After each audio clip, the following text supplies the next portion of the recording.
Thanks, Chair. I want to briefly canvass the breach of security at Parliament House today.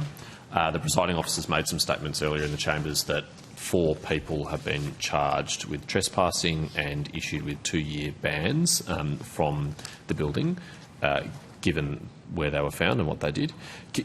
Do you yet understand how it was that they were able to gain access to the roof of the building? Yes. Can you take us through that? I think I'll start and then, is it yours? Yeah. So we, a couple of things. There are some actual deliberate actions that this particular group has taken, i.e. premeditated to use diversionary tactics and move very, very quickly. So I will start with that, and from what we've already seen, and we'll be looking at the whole event alongside with the Speaker and whatever else we need to feed into the process to make sure it doesn't happen again. But we did also have some false phone calls of other protests happening at nearby areas that did not occur. So there was not only was there diversionary efforts at Parliament House, but there was on diverting AFP resources to other areas.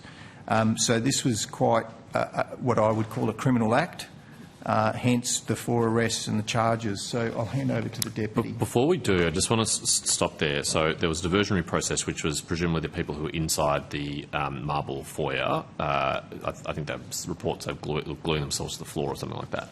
But you just said that they were calling in fake protests elsewhere in Canberra. Presumably AFP had to send resources to those locations to assess them. Do you know the identity of the callers, or were they anonymous? That's something we are looking at. Our whole investigation will include that. Is it an offence to give false information to the police in that way? Yes, it is. Okay, good.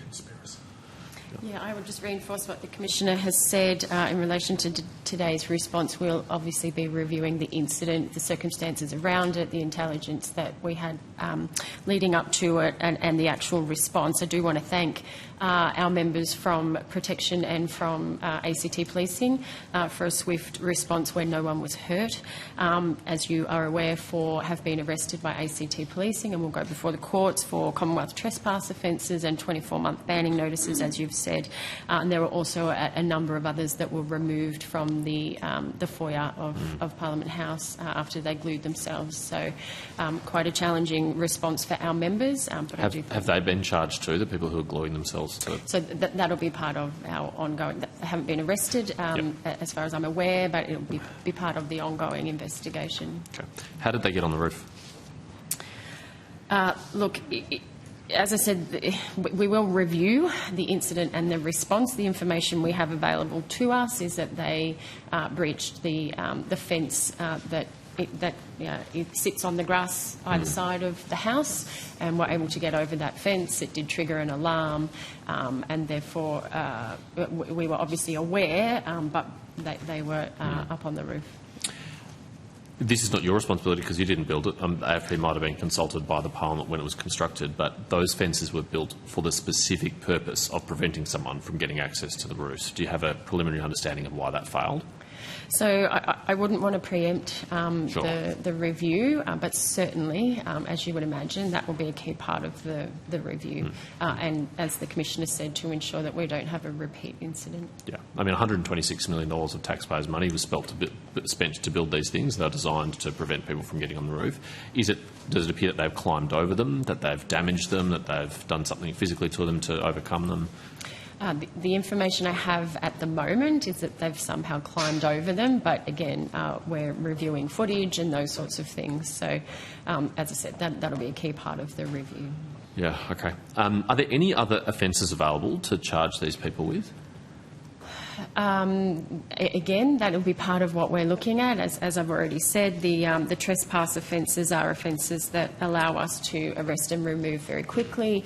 There are a range of, not just the ones that glued themselves in the foyer, but other numbers. I think in total we were aware of up to 30 protesters who were in the vicinity, either inside or outside today, who were removed.